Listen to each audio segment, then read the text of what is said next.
Welcome to Yoga with Laura Ashland. Welcome to my channel.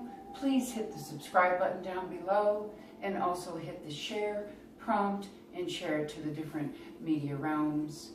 We are going to continue with our series on yoga clips today.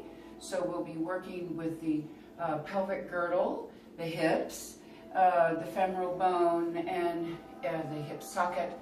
And we will complete the series with just a little bit of touch on the knees today. So welcome back. It's kind of crowded here on the mat today. We've got my family.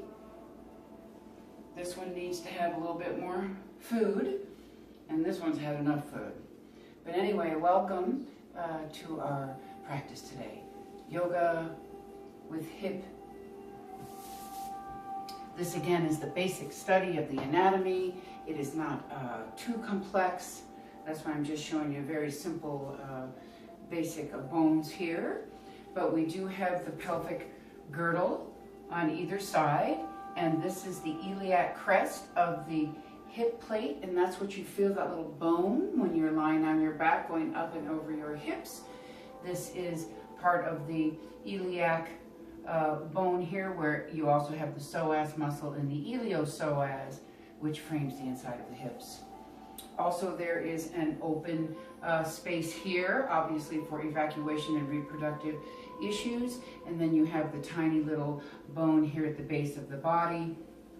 And that is quite delicate down there. And the tailbone. We actually discussed the tailbone and the sacral plate in the last session. So please go back and review these sessions. This is mostly a tutorial for about 10 minutes. And any of these things, when we talk about the anatomy of the body, go back into my other sessions that I have put up on the channel and see where those postures will help you with a certain body part. And we will continue our practice.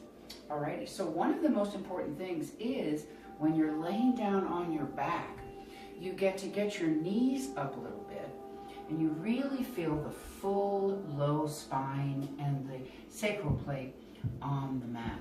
And that's very important. Even though it's that S-curve shape, we still want to feel as open and flat as possible laying here on the mat. The best way to do that is to get the knees up in the air, and sometimes even then to float the knees all the way up to the chest. Really move these big poles out of the way and allow freedom and opening of the low back.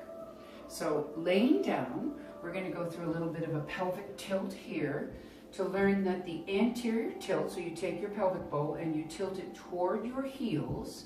That's an anterior tilt. How that actually creates an arc in the spine, and you'll feel the bump of the iliac crest. And then to flatten the pelvic bowl down. So here we're experiencing lift up and over, and you can see I can almost fit my hand underneath here. And then as you exhale, drop it in nice and flat. So you can certainly do this along with me for a moment or two. Inhale as you go up and over that bump in the back of those two bony plates of the pelvic. And then pressing down. Let your upper body shift a little bit. Let the hair move. Let your shirt shift around. Up and over the iliac crest on an inhale. Exhale as you draw it in. Make kind of a pool or a lake out of the belly. And this is really nice work too for a section of the psoas muscle. The psoas muscle connects the low spine with your pelvis. So that kind of keeps your upper body and your lower body together. If we didn't have that muscle, we'd be walking around in two body parts. It's a great waking up of some of the muscles in the hip and the large iliopsoas muscle.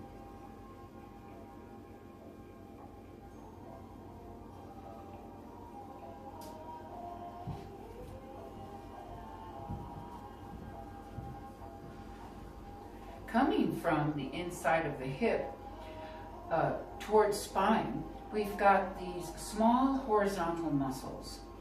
And those are the ones that are very tight. That's why when we go into bound angular, open the legs a little bit, we get to stretch out those horizontal muscles. They come from inside the hip out to the leg bone. Okay? So this is our pelvic bowl. We have a tilt forward, a neutral is where we want to be, and then of course there's a little bit of a kyphosis or a arcing. That's where we are pressing the pelvic bowl forward, neutral, and a little bit of an extension. This becomes the sway back in the upper back. So our hips, our pelvic girdle. Let's come into the top of the leg bone where the femoral head comes in contact with the socket.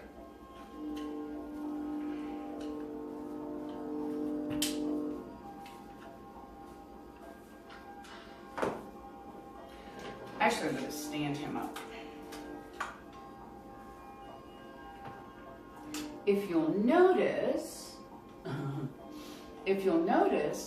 this is the femoral bone, this is the trochanter, and then the femoral head. And the socket is the acetabulum.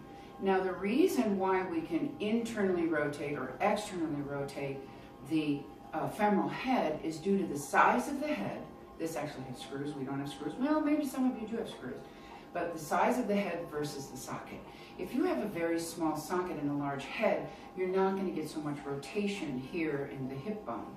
If you have a very small little femoral head, a wide open socket, and it has much more range in there, the mobility is tremendous in the leg. So it actually depends on what we got from our parents. The DNA passed down to generations on how your hip fits, how your leg bone, fits into the hip socket.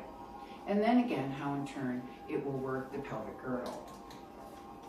Some people will have I can drop you down here for a moment. Some people will have, if this is the hip socket, they'll have kind of an angle coming in like that. More of a little diagonal, a slope. Some people's hip socket, femoral head, and femoral bone actually will come into the socket straight out from the side. So it's very different how our hip is built. Maybe it's tilting even this way, or here, or here, or here, or here, or here, or here. So the changing of the hip socket again is due to our DNA, and that will restrict or not a particular position. For one quick example here to finish up our hips, I have been doing yoga for almost 20 years, and I cannot, let me just be here without the block, even if I put my feet together, and they come in, and I'm sitting nice onto the sit bones, the tops of the legs, to see the distance between my knee and the floor. I feel bone on bone back there in that hip socket in the joint. It's ending. I cannot turn that anymore. If I force that down, or a teacher, oh please don't let a teacher do any forcing on your body, I could break my hip just from this pressure here, because that's bone on bone. So I have very much adductor, AB and AD adductor stretch here. I have hamstring stretch, but due to the way my hip is built from my parents and grandparents, I don't have external rotation of my hip socket. But I can sit like that. So I can take that hip bone that doesn't do much to the back and drop it in and have plenty of space.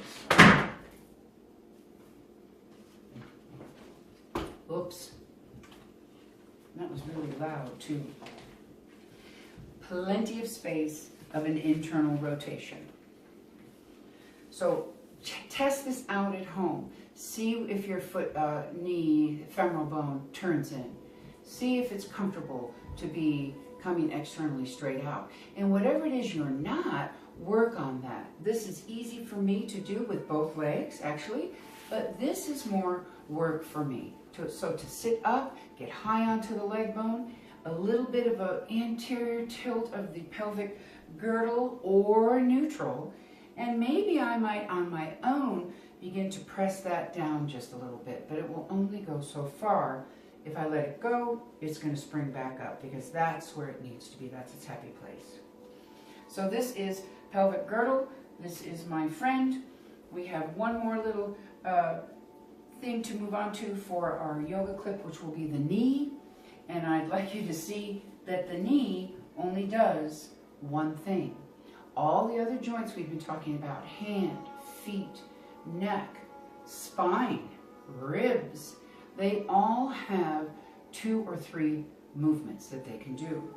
They can flex, they can extend, there's another flexion, right? They can extend, they can rotate. The spine does 4, it laterally goes off to the side, along with the cervical spine as well. But the knee really only does 2 things. It can extend, or it can flex. It doesn't rotate. And actually, it has such a little movement. That's why we have knee issues after many, many years of being with our knees. Your knee joint, never gone through anybody before, your knee joint is right in the middle of a very busy trochanter, acetabulum, right? This very mobile socket, and in between the ankle. So this can also flex, extend, and rotate. So busy joint, joint that can't do too much. So this is why our knees often become an issue. A lot of people I work with have knee replacement and or are attending to something, an injury in the knee. So we want to be really super careful here. Also not a lot of muscle here. A lot of cartilage, soft tissue, tendon and ligament, but mostly straps in the knee, not any muscle support. So the knee should get support from the muscles of the femoral bone or the quads. The femoral muscle goes up the middle, and the 4 muscles create the quadriceps, and also the 2 calf muscles at the bottom of the leg. So the knee relies on the muscles of the upper and lower leg. So take care of your knees as well. They are complex, and again, they're in the middle of 2 very busy joints in the body, and they have very limited range.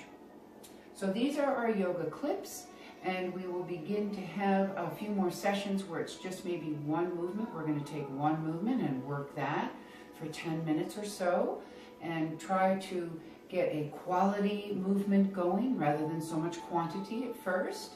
And once you get these movements down, then we begin to link them together into more quantity. However, these little 10-minute clips that are coming up are really important, especially for a beginner, even advanced beginner, and even an intermediate practitioner. Should always just do a movement or 2 and not really perfect it.